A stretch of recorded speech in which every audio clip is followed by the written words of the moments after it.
Mesdames, Messieurs, bonjour. Merci de votre attention. Des membres de la promotion Jean Amandi de l'Église catholique en Côte d'Ivoire se tient cette semaine dans le diocèse de Katiola après la résurrection du Christ, célébrée le dimanche 4 avril 2021. Au cours de ces retrouvailles se tiendront des visites, des temps de formation et d'échanges sur les nouveautés du futur missel romain. Et puis, la vie s'est figée dans tout Israël pendant 2 minutes ce jeudi 8 avril 2021. À 10h heure locale au son des sirènes pour marquer la journée de la Shoah en mémoire des 6 millions de victimes juives du nazisme durant la Seconde Guerre mondiale.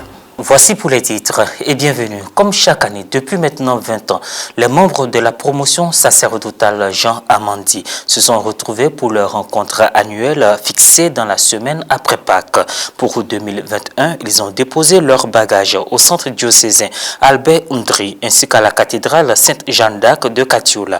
Pendant 3 jours, ils vivront ensemble des célébrations eucharistiques, des offices, des temps de formation et d'échange de nouvelles. Spécialement cette année, la formation a porté sur les nouveautés du futur missel romain. Au-delà des temps de travail et de prière, ils ont également des temps de partage fraternel.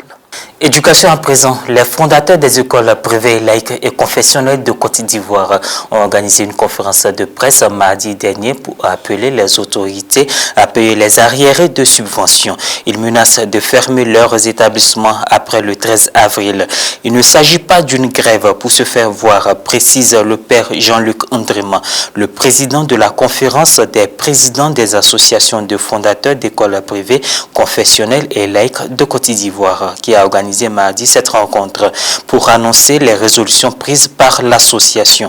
C'est la situation financière qui nous met dans l'impossibilité de continuer à assurer les enseignants. Israël a commémoré ce jeudi 8 avril 2021 les 6 millions de victimes juives du régime nazi pendant la Seconde Guerre mondiale. Une sirène retentit. La vie se fige durant 2 minutes. Comme chaque année, les Israéliens ont ainsi marqué la journée de la Shoah en arrêtant toute activité pour observer un moment de recueillement. Le premier ministre israélien Benjamin Netanyahou a également participé aux cérémonies officielles d'hommage aux victimes du nazisme, emblématique du génocide. Le camp d'extermination d'Auschwitz en Pologne est un lieu de mémoire plus nécessaire que jamais, selon Powell Swig, éducateur dans le camp. Le Saint-Siège a réaffirmé sa condamnation de l'antisémitisme. Responsabilité basée sur nos connaissances. Nous venons ici, nous apprenons l'histoire pour nous souvenir et pour commémorer. Mais nous en avons besoin aussi pour construire un monde meilleur, sans antisémitisme et sans racisme. Car toutes les idéologies qui ont conduit à Auschwitz il y a plus de 80 ans sont toujours présentes autour de nous. Et c'est à nous de construire ce monde. Le Saint-Siège a réaffirmé sa condamnation de l'antisémitisme. La déclaration du Concile Vatican II Nostra Aetate 1965 souligne Monseigneur Gallagher a favorisé les relations entre le peuple d'Israël et l'Église catholique, menant à un processus historique de réconciliation et de compréhension mutuelle qui continue à se déployer aujourd'hui.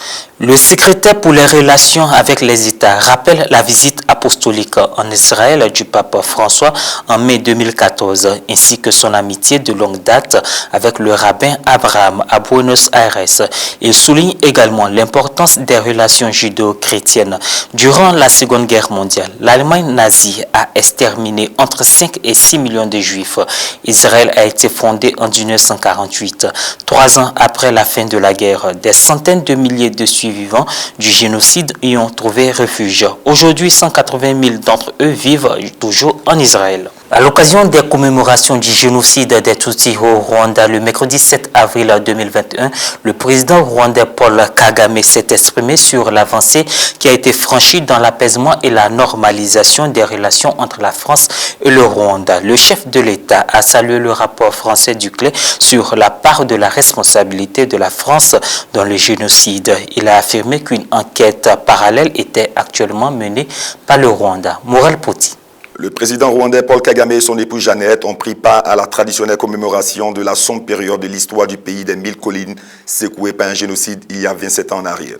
Le président Paul Kagame a allumé la symbolique stèle qui orne le mémorial dédié à toutes les victimes tombées lors de ces mois de guerre civile. En 3 mois, d'avril à juillet 1994, entre 800 000 et 1 million de Tutsis ont été tués au Rwanda à l'initiative d'extrémistes Hutus qui se trouvaient alors à la tête du pays. La France a ouvert au grand public d'importantes archives relatives à la situation au Rwanda entre 1990 et 1994, 27 ans jour pour jour après le début du génocide des Tutsis dans ce pays. Il s'agit d'archives de l'ancien président François Mitterrand ainsi que celles de son premier ministre de l'époque, Édouard Balladur, qui sont ainsi ouvertes avant l'expiration des délais prévus, comme l'indique un décret paru mercredi au journal officiel. Plusieurs de ces documents, notamment des télégrammes diplomatiques et notes confidentielles, figuraient dans le rapport accablant sur le rôle de la France au Rwanda entre 1990 et 1994, rendu par une commission d'historiens fin mars. Le président rwandais Paul Kagame a salué mercredi le rapport Duclerc, estimant qu'il marque un important pas en avant vers une compréhension commune de ce qu'il s'est passé. Ce rapport remis le 26 mars au président français Emmanuel Macron marque aussi un changement. Il montre un désir même chez les dirigeants en France d'avancer avec une bonne compréhension de ce qui s'est passé. Nous saluons cela. L'important est de continuer à travailler ensemble, à documenter la vérité. C'est la vérité, a ajouté Paul Kagame dans son discours commémoratif. Le rapport français dirigé par l'historien Vincent Duclerc est accablant pour les autorités françaises de l'époque. Après 2 ans d'analyse d'archives, dont certaines n'avaient jusqu'à présent pas été ouvertes, la commission Duclerc a conclu que si rien ne vient démontrer qu'elle s'est rendue complice du génocide, la France porte des responsabilités lourdes et accablantes dans la tragédie, notamment en étant demeurée aveugle face à la préparation du génocide. Les conclusions de ce rapport vont dans la même direction, a affirmé le président rwandais, qui était à l'époque du génocide le chef des rebelles Tutsis du Front patriotique rwandais, FPR, qui combattait le régime extrémiste Hutu. Le Rwanda aura aussi son mot à dire dans un avenir proche, peut-être lors de la 3e semaine de ce mois, a indiqué Paul Kagame en référence à un rapport sur le sujet mené par une commission rwandaise. L'Éthiopie, l'Égypte et le Soudan, les 3 pays concernés par la construction du barrage sur le Nil, peinent à se mettre d'accord sur sa gestion. Des négociations de la dernière chance ont été entamées dimanche dernier en République démocratique du Congo entre l'Éthiopie qui défend son barrage de la renaissance du Nil. Les derniers pourparlers n'ont pas abouti. L'Égypte et le Soudan sont hostiles au projet. Les précisions de Morel Poti. 170 mètres de haut, près de 2 km de long, ce méga barrage sera la plus grande installation hydroélectrique d'Afrique. L'Éthiopie est sur le point d'achever ce projet phare de son développement économique. Mais le pays ne parvient pas à résoudre la discorde avec ses voisins, l'Égypte et le Soudan, qui craignent pour leur approvisionnement en eau. Appelé barrage de la grande renaissance éthiopienne, l'ouvrage dont la construction a débuté il y a 10 ans se situe sur le Nil bleu, un cours d'eau qui rejoint à Khartoum le Nil blanc et qui fournit 60% du débit du Nil. Depuis plusieurs années, d'âpres négociations sont en cours pour trouver un terrain d'entente entre les 3 pays. L'Union africaine a pris le dossier en main. Des pourparlers ont eu lieu cette semaine à Kinshasa, en République démocratique du Congo, mais se sont soldés par un nouvel échec. S'il y a un désaccord, le Soudan et l'Égypte veulent un arbitrage international dans la phase finale du processus de résolution des conflits. Et l'Éthiopie n'est pas disposée à l'accepter. Elle estime qu'un tel arrangement est inapproprié. Parmi les principaux points, elle estime qu'un tel arrangement est inapproprié. Le Nil fournit à l'Égypte l'essentiel de son irrigation pour l'agriculture et de son eau potable. Le Soudan, quant à lui, craint que ses propres barrages ne soient endommagés par le remplissage complet du nouvel ouvrage. Le sujet est d'autant plus brûlant que l'Éthiopie a commencé l'été dernier à remplir le réservoir durant la saison des pluies. Et le ministre éthiopien de l'eau, Selechi Bekele, a confirmé ce mercredi 7 avril que le remplissage se poursuivrait cette année. Le remplissage a lieu à mesure que la construction avance. L'Éthiopie connaît une croissance économique rapide, mais la moitié de sa population n'a pas accès à l'électricité. D'où l'importance pour le pays de mener à bien ce projet. Son coût est estimé à quelques 4 milliards d'euros et il a été entièrement financé par Addis Abeba.